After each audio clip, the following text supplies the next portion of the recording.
محەممەد نافع فتاح حەوێزی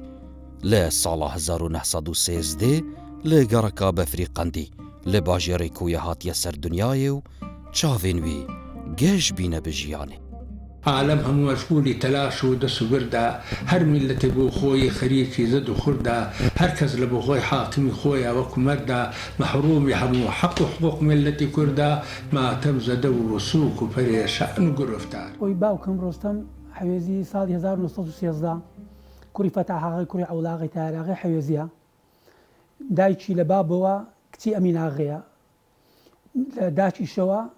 کچی حەماغی گەورەی کۆیەیە زێنەب خان. دیوەخانێکی تایبەتی وەکو ناوێنێ ناو فەقیرخانە بۆ ئەو کەسانی کە توانای خواردن یانی ڕۆژانە لەوێ خواردن پێشکەش دەکرا و کاریگەری بەسەر کۆمەڵگای کۆی دەوروبەری. خۆی لە خێزانێکی ڕەسەنی ناوداری کۆیەیە کە کاکە زیادی ڕەحمەتی کوڕی حەماغا خالێتی واتە حەماغا باپیرێتی غەفوریە لە داچڕە وەرە بابڕە حەوێزیە کە ئەمیناغای ئەختەر شاعری بلیمەتی کوردی ناودار باپیرێتی. زەینەب دایکە محەممەد نافعە کچا حەمە مەحموود ئاغا غەفوریە. هێشتا محەممەد زاروک بوو دەما دایکە خۆ ئش دەستای. هەرگە بابم دەمری هەر لەسەر بابیشم کۆچی دوایی دەکا،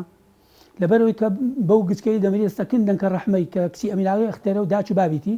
نەنکە ڕەحمە بەخێوی دەکا. ڕۆستەم حەوێزی لەلایەک لە داکەوە لە بنەماڵی حەماغی گەورەی کۆیە و دەچێتە سەر بنەماڵی غەفوریەکان، لە باوکیشەوە دەچێتەوە سەر بنەماڵی ئەمیناغای ئەختەری شاعری ناودار و بنەماڵی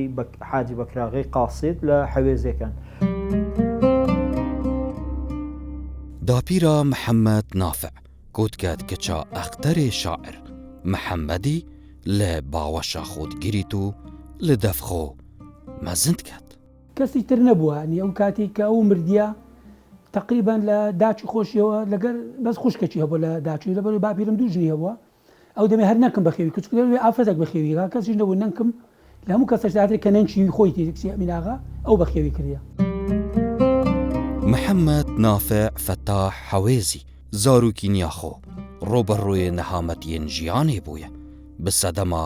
هەلگیرسانە جەنگێ جیهانیە ئێکێ کۆ لە ساڵە 1914 سەر هەلدایە. ناخۆشی زۆری تێ بە تایبەتی دەیگۆ خۆی دەیجێڕا دەیگۆ سنج ڕاکێشایمە لە کۆڵانانم دیتیە خەرێک لە برسان مردیە تێپەڕیمە مەیت کەوتێ گویتان لە برسان نان نەبوو بیخوا. بە تایبەتیش زۆر کەس لە خزمەکانی خۆشی لە سەفەر بەرلجە دەوڵەتی عوسمانی بردنی هەندێک ئێستاش نەهاتینەوە.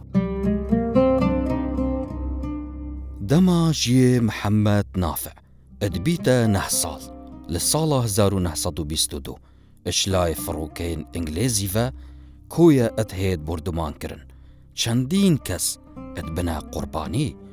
ماڵا باب و باپیرێ محەممەد نافع ژی ئەتهێت تاڵانکردن و دەربدەرد بن. لە تەمەنی 6 ساڵیدا بووم کە باپیرم مدیری ئەوە ناحەیە تەختەقی بوو کە لە کۆیەدا تورکەکان هاتن ئێرانە من مندار بوون لە مارە دانیشتوم ئانێکی تەماشام کرد سوپای ئینگلیزی ڕووی لە ماڕێمە کرد. خۆی باپیرە فەتاحم لە خۆی ڕئیس بەلەدیە کۆیە بۆ کاتی ئەولاغش کە بابی بوو سەر مدیر ناحی تەختەقی بوو کە ئینگلیز هاتن لەبەرەوەی ئەوانە سەر دەوڵەتی عوسمانی بوون ئەوانەی بە دوژمنی خۆی زانی هەستە ماری ئەولاغ و مار بافیر هەمووی تاڵان کرد لەبەر ئەوەی کە ئینگلیز هات ئەلاسا ئەوانە پێشتر دەوڵەتی عوسمانی ئیشان کردیا بە حسابی دەست بە تاڵانکردن و ئەو شتانەی کرد. ڕۆستەم حەوێزی لە ساڵە 1923 قوتابخانە سەرەتایی لە کۆیە دەست بە خوێندنێ دەکات. لە ساڵە 1931 لە تاقیکردنەکە گشتیدا قۆناغا سەرەتایی بە دوو ماهی ئینە. وەڵڵاهی ئەوەیان ئەو دەمی مەکتەب کەم بووە، یعنی ئەو دەمی تازە سەرەتایی دروستبوونی مەکتەب بۆ لە کۆیە ئەو دەنج ماوەکی چوبوونە گوندیانەوە چوبوونە گوندی و هاتبوونەوە تووشی ئەوشەوە ئەودا چیتە بەربەکتر بە زۆزانە ئەو دەمیش سلفی 2 و 3 ابتدایی بووە، یعنی ئەو دەمیش کە باسی دەکات لە قۆناغی سەرەتایی بووە لە 2 و 3 بووە. لە ساڵە 1932 خوێندنا ناوەندی پولا 1 و 2 لە هەولێر بە دوو ماهیکت ئینە واس لە قوتابخانێت ئینە ئەشبەرک و کاودانین ژیانێ gelek et qors bûn piştî borîna 2 salan carek din vedgerêt بۆ درێژە پێدانا خوێندناخوا. کە پاشەوەی قۆناغی شش تەواو دەکات دەستە هەولێرە دەخوێنی قۆناغ 1 و 2 لەوێژ وەکو خۆی باسی دەکرد یارمەتیەکیان دەدانێ وەکو حکوومەتی مەلێکی. بەڵام پاشەوەی کە 32 هاتوونە کۆی مەکتەبی شەوەیان دانابوو حیزبی ئەخای تورکمانی لە هەولێرە وتمامن لە کۆی فەرعی بکەنەوە لە کۆی تورکمانی بابشم لە خۆش لە یادوەرەکانی دێژێرتەوە دەرێ تۆ محەممەد تۆفیق وردیەک لە تەڵەبەکانی بووە. دژیە 21 ساڵیدا دەما لە ساڵە 1934 محەممەد نافع ڤەدگەڕێتن بۆ باژێڕێ کۆیە ئەو ئەدگەل چەند هەواڵەکێن خۆ ڕاد بن بدامەزراندنا قوتابخانە نەهێلانا نەخوێندەواریێ خەڵکێکی زۆر فێری خوێندن و کورد پەروەریە کرد. ئێستا قوتابخانەی شەوەکە بەناوبانگە ئەوانەی کە کرێکار بوون یان بەتەمەن بوون بە شەو دەرسیان فێر دەکرد دەران شعرێکی هەیە ئێمە قوتابی شەوین لەویش لە ناو دیوانەکەیدا هەیە کە تەشجیع دەکات کە بچن بخوێنن کە جەهالەت نەبینێ پێش بکەون هەتا لە شعرەکەی باسی دەکات درێت داخوا لە دووش کەمترین ئێمە نەبینە دەوڵەت. شعرەکانی مەوجودن شعرەکانی بە خەڵکێکی زۆر لەبەریان بوو ئێستا کەس خەڵکێک لەبەریتی دەیانڕێتەوە هەمووی دەبتە پند ئامێز هەموو شعرەکانی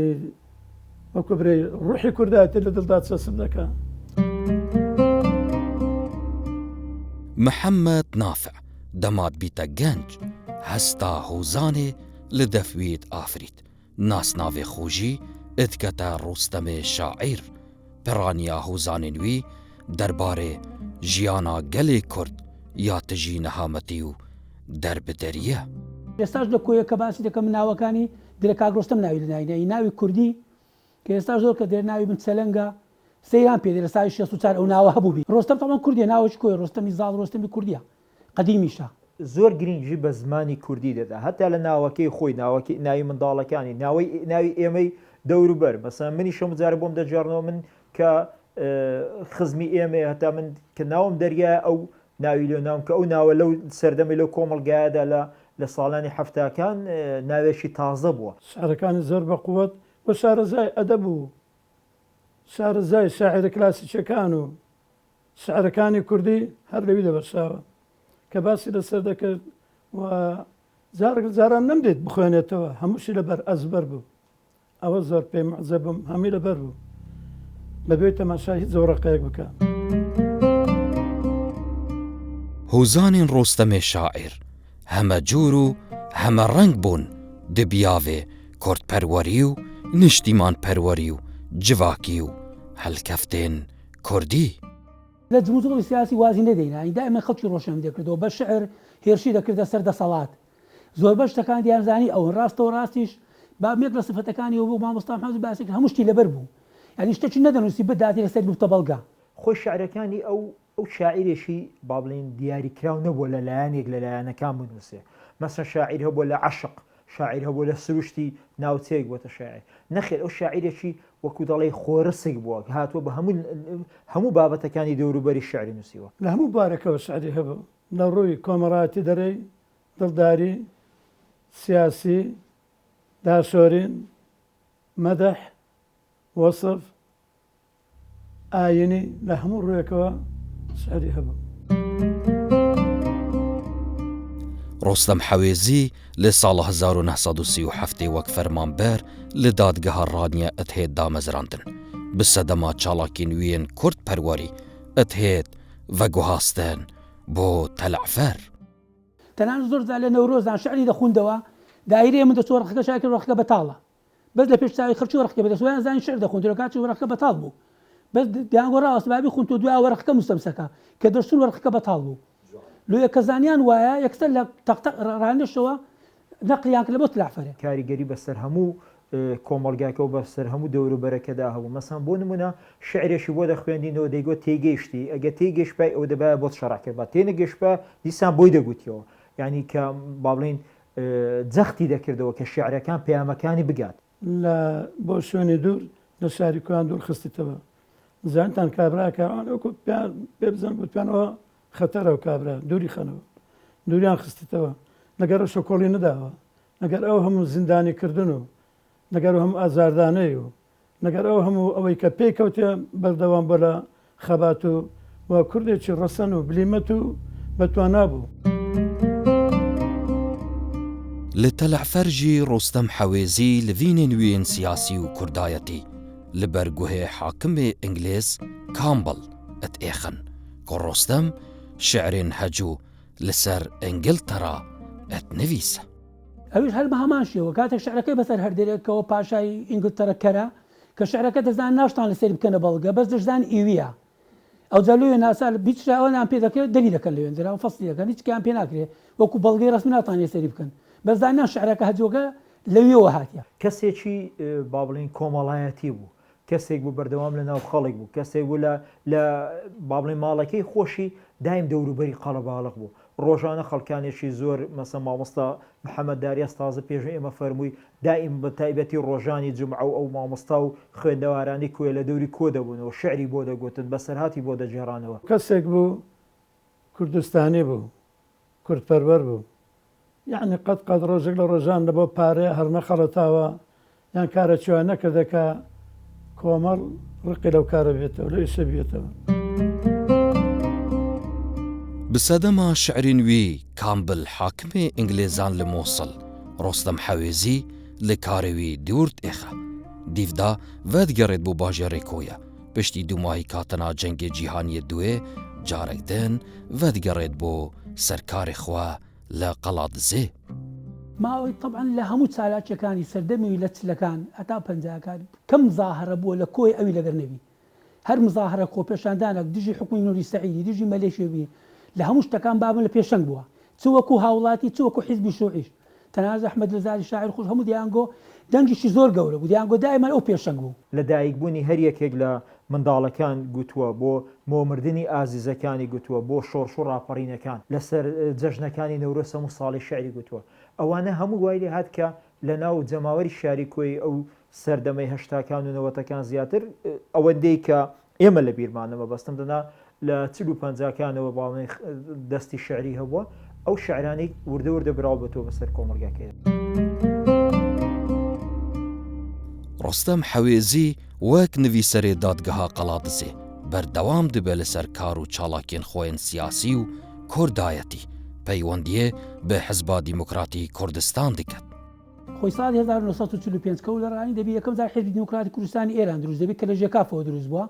خازی محەممەدی سەرۆژەی کۆماری مەهاباد دروست دەبێت ئەو دەمی پارتی دیموکراتی کوردستان نەبوو لێرە ساڵی 36 پارتی دیموکراتی کوردستانی کورد دامەزرا دوای پارتی دیموکراتی کوردستان بۆی ئەو کاتێک کە حزبی دیموکراتی کوردستان پارتی دیموکراتی لە ئێران دروست بوو بابم پەیوەندی پێوەکردن هەموو بڵاوکراوەکانی وانیشی قازی محەممەد لە قەڵاتزێ براو دەکردەوە. کاک ڕۆستەم بێرەوەی کە شعری زۆر و پێز و بە قۆت و خامەکە زۆر ڕەنجنە دەتانم بیسەر من بکەوە کابرا ڕۆمان نووس بوو چۆن کاتێک کە فەرمان بەردەبی لە قەڵاتزێ خۆتان دەزان ئەو دەمە لە ساڵی 50کان ئەوانە کە نە تەلەڤیزیۆن هەبوو هەتا کەم کەسیش رادیۆ هەبوو سێودا دەنووسنە دێوخانەکان چیان دەکرد کاتیان بەڕدەکرد بە حقایەتکردن و شتات چۆڕۆچیان دەکرد. لە ساڵە 1946 ڕۆستەم حەوێزی بڕێیا ڕۆژنامەیە کوردستان کۆ ئەف ڕۆژنامەیە زمان حاڵێ حەزباوی بۆ دەنگ و باسێن کۆمارە مەهاباد بەڵاف دکردن لەسەر هەموو کوردپەروەران دابەش دکردن. ڕۆژنامەش نەشرەی دروستکە بە ناوی داد و بێداد هجومی سەر دەسەڵاتدارانی حکومەتی دەکرد لە قەڵاتزێ و عیبەکانی بەدیار دەخستن دزیەکانی خەرچی وشیار دەکردەوە لەسەر ڕۆشنبیریکردن لەوێش هەمان شێوە زانیان ئەو دەشتانی بسێنە بەڵگە بە زانیان هەر ئەو دەستی تێدا لەو شتەی لێش لە قەڵاتزێش لەسەرەوەی دەرکرا دووریا خستە پەنجەی دیار بۆ لەسەر کۆمەلگاکەی دەوروبەری بەچی بە شێعرەکانی بە وتارە ئاگرینیەکانی بەو بابلین کاریگەریانی کە لەسەر دەوروبەری ئەو ڕۆژگارە دروستی دەکرد لە قەڵازێ باز لەوە دەکرا نەشرەی دیواری دروست کردووە بە خەتی خۆی ڕۆژنامەی لە کۆماری مەهاباتەوە هێناوە بە دەست و خەتەکانی خۆی بڵاوی نووسیوێتیەوە بڵاوی کردوێتەوە دنیاک جیانە چ لە بۆ وێنا دەکردی پڕ بوو لە ئاشتی و لە خۆشی و لە هەرزانی و لە ڕێزگرتن و لە دادپەروەری و برایەتی و هەمووی لەنا ئەو شعری بەس باجێ لە ڕاگەبێ ئەوە چیە ئەو شعرە. دناوە ڕۆژنامەیە کوردستاندا نامەیەکە سیاسی پارڤە دکرد بە ناوەکێ نهێنی داد و بێداد بە دەست خەتێ خۆ بابەت ئەت نویسینەوە ژێر ناو و نیشانێ ئەی گەلێ کورد. بڵاوکراوەکان ژودی و کاتی وەکو ئێستا چاپ براو نەبوو لەوانەیە ڕۆژنامەک دوو ڕۆژنامە داهاتە قەڵازێ بابم دەچوو بە لەگە کۆمەڵە گەنجی دێنا بە خەتی خۆیان دووبارە دەیان نووسیەوە بڵاویان دەکردەوە بۆی زۆرترین پەخش بکرێت لۆ خۆشی بەرهەمەکی بە ناوی داد و بێداد دروست کرد وەکو نەشرا لە دیوارەکانیان دەدا باسی چالاکیەکانی کورد و کوردستان دەک لە عینی کات پۆخرەواتی دەسەڵاتیان باز دەکرد شعری هەیە بۆ منداڵان چەند سرودێشی بۆتە بڵێن بۆتە سرودی منداڵان لە سەرزاری منداڵان دەگوترا شعری هەیە بۆ شەهید شعری هەیە بۆ شۆرشەکانی هەل بە شۆرشەکانی شۆرشی یەکەمی بارزانەوە شۆرشی دووەمی بارزانەوە ئەوانەیە هەمووی لە شێوەیەک لە شێوەکان دایڕۆشتووە بۆی ببێتە مێژوویەک. دەسەڵاتدارên wî çaxiyên Iraqê pêt hesiyên ku ew babetên siyasiyên li rojnameya Kurdistan da etên parvekirin yên Rostemê şaîrin lewa demodest et hêt zîndanî kirin. وتەنها شعرێکیە بە ناوی مان کە چەند ڕۆژ لە مانیان گرتیە لەو زیندانەی وەسفی مانەکەی دەکات کە چەند کەس بووینە و خواردن چۆن بۆ سزنەکە چۆن بۆ تعزیب چۆن بووە لەوێن دەرابووە تا ساری 49 لەوێندا لە زیندان بووە هەتا لە ساڵی 50ەکان ئازادەکە دەگەڕێتەوە کۆیە چیرۆکی دەکرد دانگۆ 6 7 شەوی پێدەچوو شەوی سعاتێک زیاتر لە جێکی وا بەجێدەش خەڵکەکە خواخوای بسبەی شوێ دابێتەوە بزان گەیشتە چۆن موزعە کە لێ دەبۆ دانگۆ کاک ڕۆستەم حقاتە لە چه فێر بووی بەخوا دەگۆم ژۆکم بۆ یەکەمین جارە جێم نەدەبێ. دیڤدا ڕۆستەم حەوێزی ئەت هێت ئازادکردن بەلێ لە کارێ وی وەک نویسەرێ دادگەهێ ئەت هێت دوور ئێخستن جارێک دەنڤەدگەڕێت بۆ کۆیە و پەیوەندیە بڕێکراوە ڕزگاری نیشتیمانی دکات. ساری 43 و 45 حزبی تەحەڕڕ دروست بوو عێراق وتما و مەلەشی دووبارە ئینتیخابات بکرێتەوە لەو ئینتیخاباتی بام لەسەر پارێزگای سلێمانی کە ئەو دەمی لەوێن دەرابوو خۆی هەڵبژارد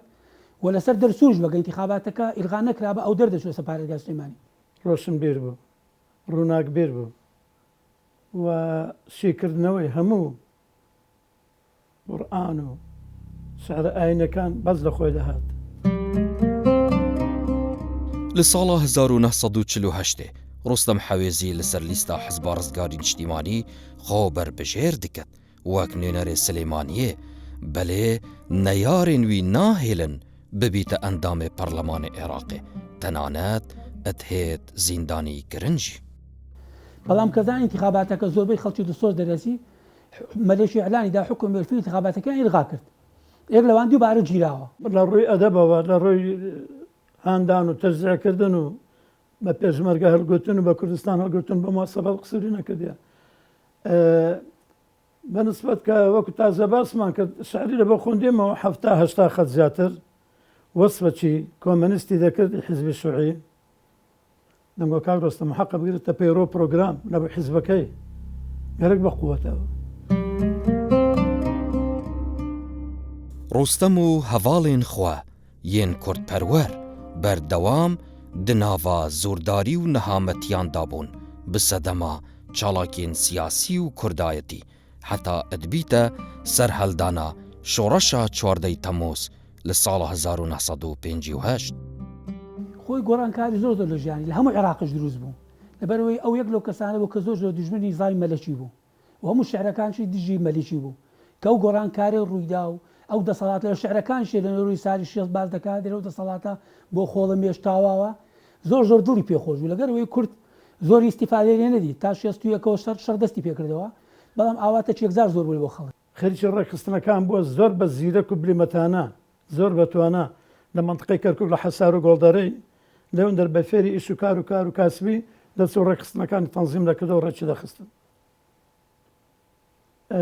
چەند جارێک تووشی گرتن بووە تووشی حەبس و زیندانیکردن بووە و عەزابی درا چەند جار دوور خراتەوە. دیڤدا ڕۆستەمێ هوزانڤان ڤەدگەڕێت بۆ سەرکارێ خۆی میری لە تاپووە باژێڕێ کۆیە دیڤدا خانە نشین دبە دیڤدا بەردەوام دبە لەسەر نویسینا هوزانێن خوا. وەڵا دوایەوەی لە ماڵمان لە ڕەواندز بوو ساری 71 بوو بڕیار بوو نەقل بکرێت لۆ مەخموری ساری 72 قەراری دا گوتی خۆم خانەنشین دەکەم 73 هاتینەوە کۆیە خۆی خانەنشینکردنەوە گوتی بەسەر ئەو هەمووە نەقل لەوێ هاتەوە کۆیە لە دوایەوە کاتینەوە کۆژۆ خانەنشینە دەچۆ بازار لەگە برادران هەوڵیدا لە هەموو گۆڤارەکان کوردستان شعر و شتی بڵاو دەکردەوە شتی دەنووسی شارەزایکی زۆر زۆر لە فەرهەنگی زمانی کوردی هەبوو سبەینان سەر لە زوو هەندی بڵێ یەک و دوو دەموچامان ئەشۆین جل ئەگۆڕێنان ئەخۆین سیپارەمان هەڵەگرین موچانەمان وەرەگرین بەبێ هەست دەینە مەکتەب ناکەن تۆ زوو تەپەتەپ فیتەی لەدا ڕێز دەبین نەحەوشە ڕادەوەستین کە مامۆستا هاتە ژوور سعیە دەکەن بێ قسوور. ڕۆستەمێ شاعیر خۆدی دیوانەکە جوان و نازک و قەشەنگە پڕە لە کورتپەروەری و نیشتیمان پەروەریە. دیوانەکەی زۆرمان هەوڵدەکاتی خۆشی هەوڵیدا دیوانەکە بەسەر نەکەوت لەبەرەوەی زۆربەی هەموو جار لە خۆشی دەگۆ لە پێشەشی دیوانەکەش باسم کردیا زۆربەی ئەوانەی کە لە ڕۆشنبیری و ڕۆژنامەکانی حکومەتی شاکە زۆربەیان کۆنە شوعیەکان بوون بابیشم لە بێروی وازی شوعی نابوو زۆر زار پەلاماری حزبی شوعی دەدا کە ئەوەش وی لێکردبوون ڕقان لێ بکتەوە دیان زۆر بڵاو بکردەوە دوای ساڵی 2001 لەسەر ئەرکی خۆمان هەستان دیوانەکەم کۆ کردەوە دیوانەکەم لۆ چاپ کرد. دیوانە شعریەکەی بەداخەوە دیارە وەکو بنەماڵەکەی هەوڵیان دای کۆیکەنەوە چەند جارێک چەلەنگ کە یەک لە کوڕەکانی لە 2001 کۆی کردەوە بەڵام یەک کێشەی هەیە چکە بە حکمی ئەو زروفە سیاسی کە تێیدا ژیاوە زۆربەی شعرەکانی ننووسی بووە خەڵکە چێزگار زۆر ڕێزیان دەگرت وهاتە چی خەڵکی زۆر دەکرد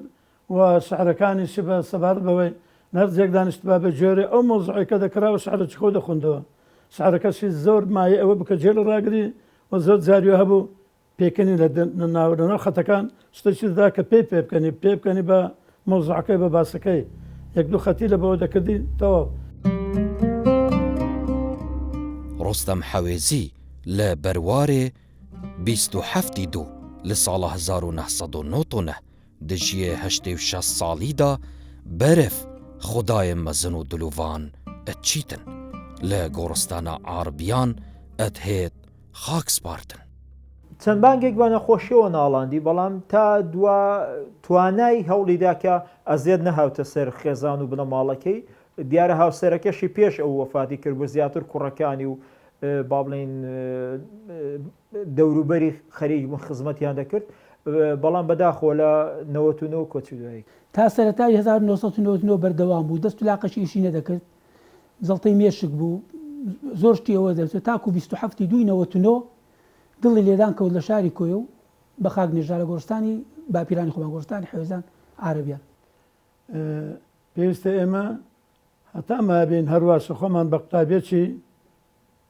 ئەو بزانین مامۆستای گەورەمان بوو و وەکو دەرێکە ئەوەش ئەو بۆشای کە بەجێی هەشت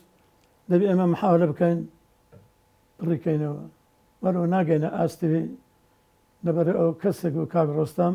ئێستا کە هەموو خەڵکی کۆیە کە دەری کاک ڕۆستەم دەزانن